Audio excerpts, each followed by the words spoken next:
Hello friends, जय Shri Mahakal. Welcome back जो blog. आप सभी का स्वागत है जो की दुनिया में। आज हम मिलते हैं फिर एक नए ब्लॉग के साथ, नई वीडियो के साथ।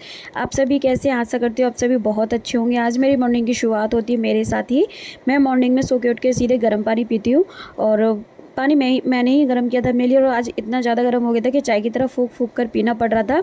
और जितना जल्दी उठती ना उतना ही ज़्यादा पता नहीं क्यों लेट हो जाती है छोटे छोटे कामों से। और फिर उसके अंदर मैंने पापा को भी उठा दिया था और पापा को मैंने ब्रश वगैरह करा के एकदम फ्री कर दिया था। पापा बैठे हुए थे, मैं पापा के लिए भी गर्म पानी लेकर आ गई थी। पापा कर रहे थे अपने मंत्र का जाप। मैंने कहा पापा एक बार जाप कर ले फिर उनको पानी दे दूँगी। फिर मैं भी नहा धो के पूजा पाठ करके अपना फ्री हुई। तब तक आ गए भैया, और भैया को कुछ खाने के लिए चाहिए था। तो फिर भैया, मैंने कहा क्या खाओगे? तो भैया बोले मेरे लिए पराठा बना दो। मैंने कहा ठीक है, आपके लिए पराठा बना दो। मैंने थोड़ा सा आटा लगा दिया था भैया के लिए। और फिर उसके बाद ना मम्मी मेरे साथ ही किचन में थी। मम्मी बर्तन साफ़ करी। मम्मी बोली तुम पराठा बना दो, तो फिर मैं बर्तन साफ़ कर दे रही हूँ। मैंने कहा ठीक है, आप इधर ये काम कर लो। तो मैंने फिर भैया के लिए पराठे बना दिए थे। एकदम गर्मा गर्म फूले फूले पराठे बनाए थे भैया के लिए। और फिर मैंने भैया को दे दिए थे सब्जी के साथ। उसके बाद ना मम्मी ने एक कटोरे में पानी गर्म करने के लिए रख दिया, क्योंकि पापा के लिए दाल बननी थी ना, इसलिए पहले मम्मी ने कहा पानी को खौल जाने दो इसमें, उसके बाद फिर दाल डाल देना। और ना फिर उसके बाद मैं रूम में आ गई थी। रूम में आके मैं अपना काम कर रही थी और इधर पापा अपनी वॉक कर रहे थे। आज पापा ना खाना से पहले ही अपनी वॉक करने लग गए थे, क्योंकि उनका मन कर रहा था। बैठे बैठे बहुत ज़्यादा थक जाते हैं ना, तो इसलिए वो बोल रहे थे पहले हम वॉक करेंगे उसके बाद में हम खाना खाएंगे। हमने कहा ठीक है, जैसी आपकी मर्ज़ी है वैसा ही आप करो। और उसके बाद ना पापा अपनी वॉक करते हुए गैलरी से मतलब आंगन की तरफ जा रहे थे। फिर पापा रूम में आ गए थे और मम्मी ने पापा को भी खाना दे दिया। तो मम्मी हमारे लिए भी खाना लेकर आ गई थी। आज ना पापा बेड पे बैठ के ही खाना खा रहे थे। और मतलब मम्मी ने पापा के कपड़ा लगा दिया था, जिससे कि मतलब उनका खाना फैले नहीं, मतलब बेडशीट गंदी ना हो। और पापा अपना खाना खा रहे थे, इधर मैं और मम्मी अपना खाना खा रहे थे। और खाना खाने के बाद फ्री हुए। फिर थोड़ी देर के लिए मैं और मम्मी दोनों ही सो गए थे। सो के उठी तो मैं मंदिर चली गई थी। और मंदिर से आके ना बाहर तो इतनी ज़्यादा गर्मी, मंदिर से आके सीधे मैंने फ़ैन चलाया और फिर मैं अपना लेट गई थी थोड़ी देर हवा में। मम्मी मुझे काम बता गई थी। मैंने कहा ठीक है, मैं अपना काम कर लूँगी। फिर मम्मी अंदर ही चली गई थी। मम्मी चली गई थी किचन में। मैंने कहा आप क्यों बर्तन साफ़ कर रही हो, मैं भी चाय बनाऊंगी, उसके बाद ना सारे एक साथ ही बर्तन साफ़ कर दूंगी। आप जाओ, घेर में जा रही हो तो अपना काम देख लो आप। और फिर मम्मी बोली ठीक है, अब थोड़े से ही बर्तन हैं, इनको भी साफ़ कर दे फिर तभी जाएंगे। मम्मी बोली तुम मंदिर में चली जाओ, एक बार जोत वगैरह देखा हो, सुबह ही देखी थी। हमने कहा ठीक है हम जा रहे हैं। और उसके बाद ना फिर मैं मंदिर में आ गई थी। और मंदिर में आके मैंने मतलब हाथ पैर धुल के मैं मंदिर में आई। फिर मंदिर में आके मैंने जोत को देखा, मतलब घी वगैरह देखा। तो घी और मतलब जोत अच्छे से चल रही थी। और फिर उसके बाद मैंने गेट तो अभी लगाते ही नहीं है, क्योंकि जोत जल रही तो हम मंदिर के गेट नहीं लगाते हैं। बाहर वाले रूम के कर्टन डाल के फिर मैं आ गई थी रूम में। और रूम में आके देखा तो भाई पापा की मालिश हो रही थी। और मतलब जो हाथ चलता नहीं है उस हाथ की मालिश हो रही थी ना, उस हाथ में बहुत ज़्यादा दर्द होता है। मतलब पापा उस हाथ की ना एक्सरसाइज कराने से बहुत ज़्यादा डरते हैं, क्योंकि उसमें ना बहुत इतना ज़्यादा पेन होता है कि वो सहन भी नहीं कर पाते। उसके बाद पापा बोले अब मेरे लिए चाय बना दो। मैंने कहा ठीक है, मैं किचन में जाती हूँ। फिर मैंने पापा के लिए चाय बनाई। पापा के लिए मैंने फीकी चाय निकाल दी थी। फिर मैंने अपने लिए चीनी डाल दी थी। पापा बोले कुछ खाने को भी लेके आना। तो मैंने कहा क्या लेकर आऊँ? तो फिर ना मैंने पापा के लिए आलू के जो पापड़ होते हैं ना, बस वही पापड़ सेक दिए थे। और मैंने ना इस बार ऑयल में नहीं सेके थे, क्योंकि कुछ ज़्यादा मतलब ऑयली हो जाते हैं, फिर पापा को अच्छे ही लगते हैं खाने में, बोलते चिपचिपे से हो रहे। तो मैंने ऐसे ही गैस पे बस सेक दिए थे। और ये भी बहुत अच्छे लगते हैं सेक के। ज़्यादातर हम लोग ना ऐसे ही खाते हैं। ऑयल में तो जब खाते हैं जब कोई मतलब कुछ बना रहे हों और ऑयल पड़ा है मतलब कढ़ाई में, तो उनको मतलब फ्राई कर लेते हैं, वरना तो गैस पे ही सेक लेते हैं। उसके बाद फिर मैं भी अपनी मतलब चाय इधर बैठ के पी रही थी। और ना सो के उठ के पता नहीं मेरी तो क्या ही आदत है, मुझे तो भूख इतनी ज़्यादा लगती है ना।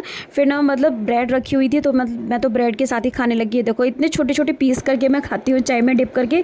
पूरी ब्रेड को डिप करके नहीं खाती हूँ, फोल्ड करके छोटे छोटे टुकड़े करके खाती हूँ, क्योंकि मुझे ऐसे खाना बहुत अच्छा लगता है। और ना कच्ची ब्रेड चाय के साथ खाना मुझे बहुत अच्छी लगती है।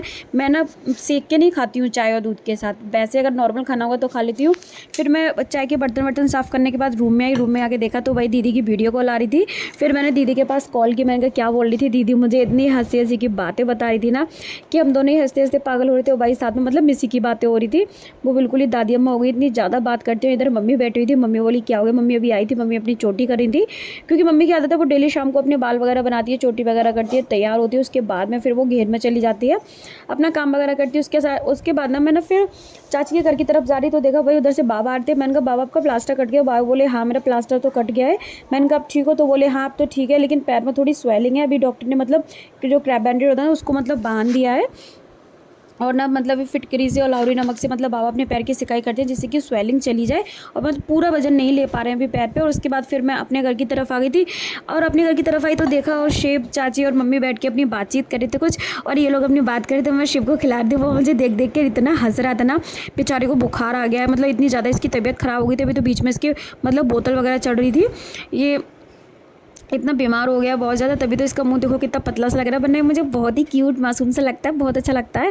और उसके बाद ना फिर ना मैं आ गई थी मतलब घर पे अपनी पूजा पाठ करने के बाद। चाची बोली चलो आज मंदिर चलते हैं, मैंने कहा चलो मंदिर चलते हैं। मंदिर में आके पता चले कि भाई यहाँ तो भंडारा हो रहा है, तो भाई हम लोगों ने भी मतलब प्रसाद ले लिया था। हम लोग काली माता के मंदिर आ गए थे, मैं चाची चाचा तीनों ही लोग आ गए थे और ना हम लोगों ने प्रसाद लिया। और मंदिर में इतनी भीड़ हो रही थी भाई प्रसाद की जगह पे। और फिर उसके बाद ना चाची चाचा मेरा वेट कर रहे थे कि जल्दी से आ जाए। हम तीनों लोग फिर अपने घर आ गए थे और घर आके पता चला कि भाई संध्या बिल्कुल रेडी है, बस वो जा रही है। और फिर संध्या बिल्कुल रेडी थी, बस वो अपने चुन्नी उन्नी सेट करी थी क्योंकि सर पे दुपट्टा ले मतलब वो वाली चुन्नी लेगी ना शादी वाली। और उसके बाद ना फिर इधर मतलब चाची आ गई थी और तिलक वगैरह करी थी क्योंकि विदाई का टाइम हो गया था।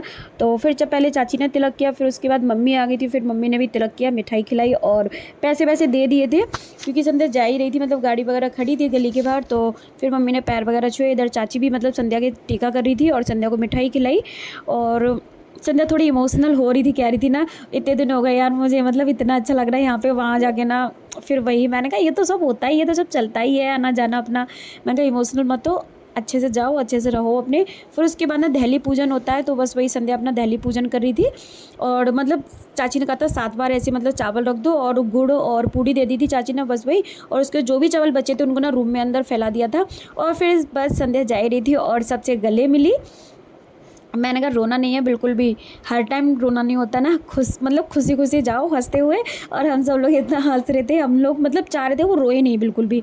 सब लोगों ने अंदर पैर छू लिए थे। फिर इधर ना दादी आ गई थी, दादी ने भी संध्या को पैसे दिए और फिर संध्या के पैर छू लिए थे, फिर उनसे गले मिली वो। फिर इधर ताई जी भी बैठी थी, तो ताई भी आ गई थी, वो भी उन्होंने भी संध्या के पैर छुए, फिर उनसे गले मिली। फिर उसके बाद भाभी आ गई थी और भाभी कह रही थी तुम रो नहीं रही हो। मैंने कहा क्या है क्यों रुला रही हो उसको, मैंने कहा उसे हंसी हंसी खुशी खुशी जाने एकदम हंस के।